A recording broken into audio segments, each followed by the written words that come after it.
Clinical Pearls brought to you by Medicom Oncology.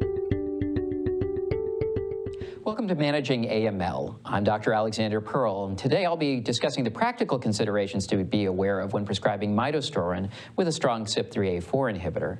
CYP3A4 is a hepatic microsome in the P450 class of enzymes that is responsible for metabolism of a number of medications, including midostaurin.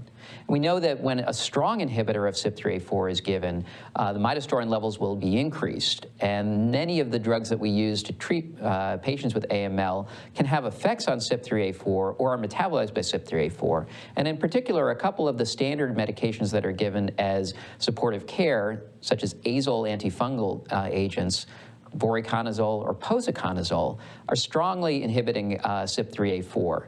If these are given at the same time as midostaurin, the midostaurin levels could be higher.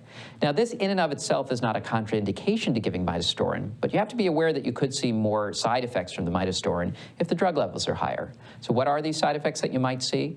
Well, if we look at the effects of midostaurin as a single agent, we often did see nausea, anorexia, vomiting, or diarrhea. And certainly when we look at studies of midostaurin added to chemotherapy, the vast majority of patients did not receive midostaurin with posaconazole or voriconazole. So we don't have a lot of data in terms of a direct increase in side effect profile, but that's what we would certainly expect.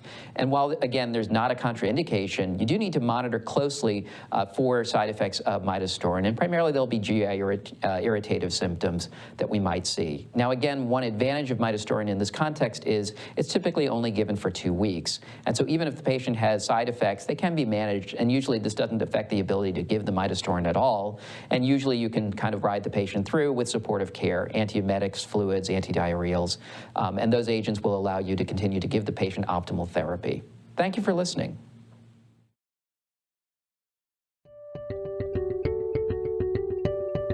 Don't forget to subscribe to the Medicom Oncology podcast channel for more clinical pearls. And be sure to visit managingaml.com for more practice resources.